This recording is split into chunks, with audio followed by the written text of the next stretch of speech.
Welcome on in to Sports Memo Today. I'm your host, Dan Alexander, and pulling the Jordan flu game behind the scenes, my guy Eric, keeping us on the road here and keeping us ready to rock. You get actionable info in 30 minutes or less each and every Tuesday and Thursday right here on Sports Memo Today. And it's an all NFL edition. It's week 18 for you prop bettors out there. We got contract incentives that people are looking for. We got teams that basically could care less if they win this week. We have all kinds of playoff implications. So betting the NFL this week is going to be quite the different challenge than a week-by-week handicap. And of course, before we get into the game specifically, very happy, and hopefully you've seen as well, that there has been some positive info on that Hamlin injury front. There was talk that, he was up, at least opening his eyes and being able to be responsive, grasping the hands of family members. So as all of us NFL fans and bettors have an eye turned towards that situation, it's been nice here on a Thursday to finally have some positive info coming out of that. So positive info there, and hopefully some actionable info to get you some money here on Sports Memo Today. Two guests joining me. We're back to the usual format, and man, am I excited for both the guys we have coming on. It's the triumphant return of Nick Parsons and the Insider's Room. He's going to be batting cleanup with two NFL plays for you, both looking at some sides. And Eric Pauly, the man, the myth, and the legend with his NFL season he's been putting together without any 5-star or 10-star plays, profitable like crazy. He's got two NFL plays to get into, and we have some great deals to share with you as well. So we'll get to that in a little bit, because let's get right into it with my guy, Eric Pauly. You can find him at SportsMemo, sm.buzz/EP. Eric, always good to see you, my guy, and especially good to see you when we're talking about an NFL season that you've put together, 60, 34, and 1. Beep, boop, bop, grab the calculators. That's just shy of 64%. I know you got to be feeling good doing that well on the gridiron for your clients, man. Oh, it's been a fantastic season. Believe it or not as good as last year. Of course, you still have a week and some playoffs to go. But no, another amazing season. And Happy New Year, Dan. Haven't talked to you since the New Year started. But looking forward to kicking it off with some Week 18 winners, get right into Wild Card Weekend. Then finally, around the Super Bowl, I can maybe get some sleep. Absolutely, man. And we kind of joked on last week's episode, how long are you allowed to say Happy New Year to each other? Well, we're seeing each other for the first time. It's only 5 days after we've changed the calendar. I'm still writing 2022 whenever I'm writing anything out. So until I at least figure that out, we're still going to be saying Happy New Year. But always a pleasure having you on, man. And it's pretty damn good when you can talk about, yeah, I'm having a down season from last year, and you're hitting 64%. That's the Eric Pauly difference. Let's get into some of these free plays, brother. Let's start with the Steelers and the Browns. The Steelers' playoff hopes, some way, somehow, are still on life support. Mike Tomlin, one of the most impressive runs that we've seen in NFL coaching. He's looking to make it another year potentially at 500 or better. All they have to do, you just got to beat a Browns team who has nothing to play for, right? What do you think? Divisional foes, Steelers, do they take care of business? We're seeing them around a 2.5-point favorite. So already some market support going the way of the Browns. These Browns barking a little bit, or do the yellow and black get it done? What does Eric Pauly think? So the way that I'm handicapping this game is, for starters, I got the Browns +3 for my clients. So first and foremost, if you're not on all access for not just myself, but any of the other handicappers at Sports Memo, make sure you get that all access, because if you were rolling with me yesterday, you would have gotten Browns +3. And now today you'd have to pay more juice if you were to buy that half point to get there. So in the NFL, those half points matter like no other. And then the juice you have to pay, like all that equates to negative EV at the end of the day. You need to get the bets in at the right number, at the right price as well, in order to have a season kind of like I had as well. So shout out to all my customers who were with me on the all access, that got the plays at the right time, able to capitalize on everything right away. I still do like this at 2.5 for Cleveland, because like you mentioned, they have nothing to lose, right? And I actually have a statistic here, and I'm not a trend better by any means, but this statistic does put things into perspective for teams that need to win going against a team that has nothing to play for. And those teams that need to win, you'd think, oh, well, they need to win, they're going to win. they're actually just 57 and 95 against the spread, which is a 37% mark. So maybe they win, maybe they don't. But for all we know is over the last 2 weeks of the season, they're certainly not covering the spread. Pittsburgh Steelers have been a great story. They started off playing a gauntlet of tough teams, looked kind of bad, started off then playing a bunch of mediocre teams, looked great, and now they're going against the Cleveland Browns, who have improved a lot over the last couple of weeks of the season. Deshaun Watson seems to be in form, and Kenny Pickett in a big game. I know he's a rookie. I know he's looked great as well. I just do not trust him to cover this margin in a must-win game, because sometimes you would, again, assume that the pressure's on, the team's going to live up to the expectations, but the facts of the matter is, most of the times, they do not live up to the expectation. I know that the Browns team is tired of being a little brother to the Steelers. This is a good situation for looking toward next year. They could build some momentum with getting more reps with Deshaun Watson with this offense, and the Browns don't have a first-round pick. They're not tanking this game. They're going to be playing hard. Steelers, of course, playing hard. 3 points. Give me the field goal. Looking towards the Browns there. And yeah, we always stress, try and get that all access. So the second that these handicappers load these plays, a lot of time you're going to see those market moves, because the CLV trophies are real here at SportsMemo.com. And you can also ring in 2023, get that all access, and get extended all access. If you buy a 30-day or more pass, you're going to get 7 additional free days. 90-day gets you 22 free days. If you buy a year all access from a guy like Eric Pauly or our next guest, Nick Parsons, you get 84 additional free days. One of the best ways to ring in the new year is ride with some profitable bettors here at SportsMemo.com. No code needed for that. All right, let's get into another team that's going to be scoreboard watching. That's the Seahawks, and it's another divisional foe facing off against a divisional foe with nothing to play for, right? What could go wrong here? Seahawks, man, one of the biggest surprises of the season. I mean, the win total, you always put out your preseason win total report that you eye, and they were sitting at 6. And now we're talking about them in playoff contention in week 18. So we're seeing anything from around 6, maybe some 6.5 still left out there. It's ticked down because we were seeing 7s, 7.5s earlier in the week as they're taking on the Rams. How are you betting this one? Yeah, so I got in at Los Angeles +7. I would still look at the 6.5. If you can get a 7 around -120, -125, I'd look in that direction first off. But if you can only get the 6.5 at -110 odds, I would go in that direction. It's the same exact situation as the Browns and Steelers game, right? Again, I'm not betting on the trend. I'm just using the trend as context. And these are two of the situations, because there is another game that fits the same bill that I'm completely laying away from, because I just don't think it's a spot where the motivation factor for one of the teams is really going to come into play. But the Rams, they don't have a first-round pick. Baker Mayfield doesn't have a contract. He's trying to play for his life. Sean McVay wants to lay it to his division rival and Pete Carroll and the Seahawks and try to play spoiler for them. And that's kind of just the mentality that I'm going into this week with. I mean, you have to handicap, like you said, the incentives, the motivation for the players and how they're going to play. You have to also monitor the who's sitting, who's not sitting, whether because of an injury or whatnot. But I just think that while Seattle is a better team, of course, they have a really great season and what they've done has been amazing. It's a situation where 7 points, that's a touchdown. That's a lot of points in the National Football League. The Rams will not try. They're going to put out their best effort there. There's no reason for them to even consider tanking. And again, while Seattle's offense has been great this season, their defense has been up and down. I think Mayfield's able to move the ball across the field and keep this game pretty close. Yeah, and is there anyone more excited to maybe show what he's got left in the tank than Baker Mayfield, who always feels like he's opening auditioning for wherever his next spot is going to be?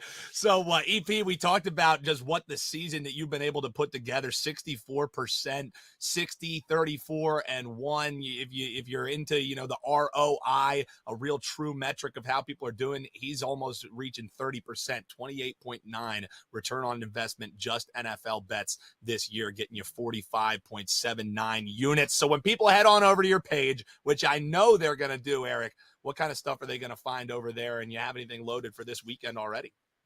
I have both of those plays up and loaded already. And as always this season, if you don't have the all access, I give you that Sunday all access. So for the people who just buy the day of or the day before, you're going to get all my plays regardless. But the actual all access is the best way to go, so you can get the best number. Like you mentioned, Dan, with the, again, injuries, motivation, or the incentives also, I'm keeping my eye on some prop plays and looking at some numbers move. And this is actually a week 2 where you're going to have to look at some of the results of some of the early games or even the Saturday games before making a bet. Like, for example, Lions-Packers. If you do like the Lions, there is no reason to bet that football game until you have an understanding. Because even if the Lions, you still like the Lions, but the situation plays out where Seattle ends up winning and the Lions have no chance of making the playoffs, that line's going to shoot up and Dan Campbell's not just going to sit his guys. So you'll be able to get more value there. So a lot of patience this week also. But yeah, right now you'll be able to get my all access for this week. And as plays come in, I'll get them uploaded for everybody. That's Eric Pauly, sm.buzz/EP.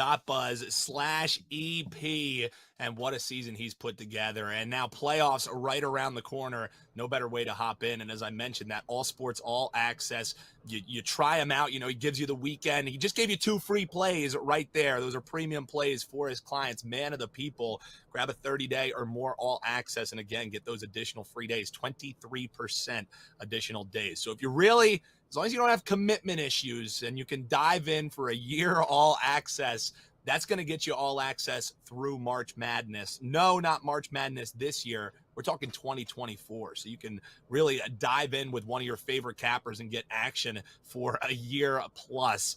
Sounds like a pretty damn good deal to me. We also have welcoming back to the program from the insiders room, stepping on out of the room and joining us here on Sports Memo Today. It's my guy, Nick Parsons, fellow meat smoker, fellow barbecue aficionado. Nick, it's great to have you back on. Happy New Year, man. How you been since we last talked? Things running well? Things are going great. Yeah, we're seeing the board well here, and yeah, maybe not doing quite as good as Eric Pauly there. I mean, those were some crazy numbers, but listen, that's tough. I come in sporting some really great numbers, and we can get into those in a little bit. Absolutely, man. We will be talking about those. But first, let's get right into it. This is a standalone game. Who would have thought one of the marquee games at the end of the year, final week of the NFL season, would be Jaguars and Titans? Yeah. And not only is it a standalone huge game, the Jags are favorites of over a touchdown. Yeah. We're seeing 6.5 favorites. They're going to be taking on Romeo Doubs and the Titans. And it's simple. It's a win and in game. Jags need a win or a tie to win the AFC South. And Doug Peterson, my guy, as a Philly Eagles fan, his first year as head coach, whereas the Titans, they can clinch the division with a win despite having a 7-9 record coming into this game. Vrabel as a dog man's always been a good spot. So I don't know. I'm really intrigued on hearing the handicap on this game because I could make a case for both sides. Yeah, no, I mean, I've been really high on Jacksonville over the last month as well. So, but as you said, yeah, the AFC South comes down to this: win and you're in, lose and you go home. The Jaguars, they've won 5 of their last 6, including 4 straight. Their quarterback, Trevor Lawrence, he's just looked fantastic over this stretch. And then on the other side of the field, you have Tennessee. It's lost 6 straight. I guess the one thing that the Titans do have going for them here is that they last played the following Thursday. It was a loss at home against the Cowboys.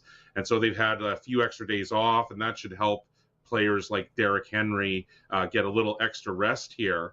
But of course, that won't bring back quarterback Ryan Tannehill. And so, yeah, Josh Dobbs, he's going to make his second straight start here for Tennessee. And another thing to credit to the Tennessee is that they did rest basically all of their starters in last week's loss because they knew that it was all coming down to this weekend. And one additional thing that the Titans have going for them is that they do, in fact, play with revenge here. They lost 36-22 at home to the Jaguars in Week 14.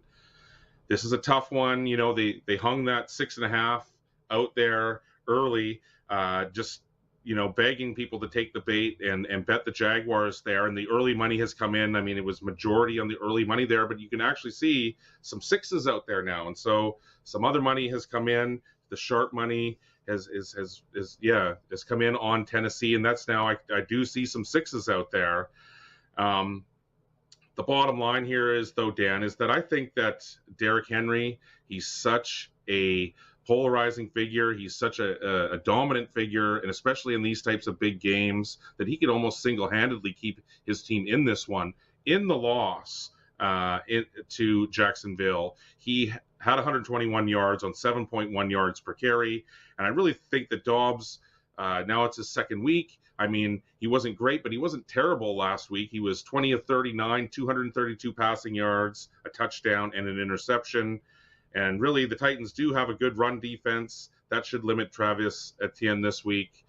And overall, Jacksonville is in uncharted territory at this point. They've been fantastic up to this point, but to try to close this out and get the divisional win, I mean, you're playing against an experienced Tennessee team here that's been in the trenches, been to war over the last few seasons. I know they don't have Tannehill in there, but I just think that there's good value here on Tennessee in an upset role. I'll stop short in calling for the outright upset, but I'm going to suggest grabbing as many points as you can. And if you're talking about ATS teams, I mentioned that this has been a good spot for Vrabel. Since he was hired in 2018, the Tennessee Titans 24-16-1 as an underdog. That's a 60% cover rate. So I got your back on that one, man. While I'd love my Dougie P to get it done, he did say he's not calling for the outright upset. So let's get this dog ticket home and let's get Dougie P back in the playoffs. Then we're both happy, my guy. So there we go. So yeah, let's talk this Falcons and Buccaneers game, because this one is another head scratcher for me. I mean, if you just told somebody, don't tell them about anything that's happening in week 18. Don't tell them about any of the situation. Just say the Falcons are favored over the Bucs to end the year. You would be saying, what year is it? Falcons are 4.5-point favorites. And I think it has a lot to do with the fact that the Bucs can neither improve nor hurt their playoff seeding, right? They're pretty much locked in. The question really, how much of the starters are we going to be seeing in this one? If you look at that number, it tells you the odds makers think little to none. Falcons, though, 6-10. You know, do they have motivation to finish the year off strong? They're going to go and win one for the Gipper. How are you going to be betting this game, Nick? Yeah, I'm sort of on the latter part of your analysis there. You know, we go from one game for all the marbles to sort of a more typical Week 18 game here where, as you pointed out, one team, the Tampa, has basically nothing to play for here. It's locked into its positioning. And the other one was eliminated a couple of weeks ago. And so, yeah, you know, in fact, Atlanta actually opened up as a 7.5-point favorite, and it's since dropped to right around 4.5. So the public has actually jumped on Tampa here. But yeah, as you pointed out, they're almost assuredly going to be resting all of their starters in this game. And so for me, I'm looking at this game and I'm just going to give it the good old eye test here. One thing I will point out before I get to my final analysis here is, though I did actually pick Tampa Bay to win the Super Bowl before the season even started. Just getting that out there. I mean, I don't feel fantastic about that wager here or anything. I mean, anything could happen. I also did give out the Maple Leafs to win the Stanley Cup, and I feel a bit better about that one. But yeah, anyways, I'm going to go a bit contrarian here. I think the public is wrong in this one. Tom Brady and Mike Evans, they got it all together to clinch last week. But overall, you know, this has been a really difficult season for the Bucs for varying reasons. But basically, the injury was a big one right from the get-go, right in training camp. Now, the Falcons, they're 6-10, as you pointed out, but they beat the Cardinals 20-19 last weekend. Atlanta could have thrown in the towel, the white flag, but they didn't. Yeah. They're sort of still playing strong here at the end of the season. Atlanta also plays with revenge. Lost 21-15 to Tampa in Week 5. So for me, I think that Desmond Ridder and the Falcons are the correct call here. This is their Super Bowl. They could take out the Bucs here at home on the final day of the year. And so, yeah, I think they're going to win one for the Gipper, as you say there, Dan. I'm going to suggest laying the points. Laying the points with the Falcons. I like the draw that you drop in on that one. Man, when I was looking and getting ready for the show, headed on over to sm.buzz/TIR, because my guy Nick, also known as the Insider's Room, a great Discord channel that they bounce ideas around, get you the best plays possible that you can also check out, follow him on Twitter. I realized that you're playing with a lot of house money, man, and we're talking across 3 different sports. We got the national championship coming up. College football was good to you this year. The NFL, while you said you might not be at that 64%, you still have some extra money in your pocket, and the hardwood's been good to you as well, 62% over the last 30 days here. So house money, what's that all about, man, and how can people ride and get some house money alongside with you? Tell the folks. Exactly. Yes. Really solid seasons on the gridiron in both the NFL and college football. You can check out those records over at SportsMemo. As far as the NBA, yeah, I've been hitting 62% over the last 30 days. That's number 3 in that span over at SportsMemo. And one other streak I'll bring up here. I'm sort of new to SportsMemo here. I wasn't here for the NFL playoffs last year, but one of the big sites that I was on, I was a documented 9-1 in the playoffs last year. This is a huge run that a lot of people followed along to, and so I bring that playoff run as well into the playoffs here. Can't wait. Love to see it. The more information that Nick gets with the Insider's Room, the more winners you're going to be getting as a client. And I shared earlier that we have this great deal going with this additional 23% to ring in 2023.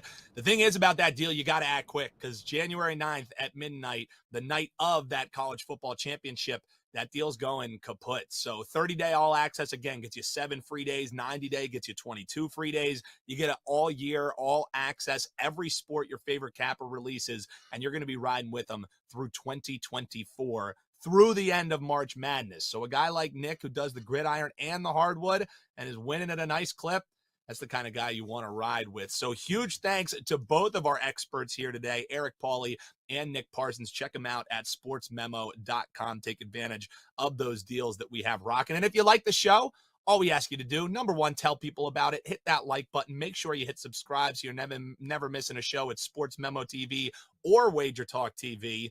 And hop below in the comments. Let us know. You agree? You disagree? What's your favorite bet on the slate in Weekend 18 NFL?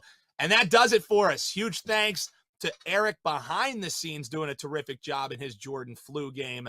We're going to see you next week, Tuesdays and Thursdays, right here on Sports Memo Today.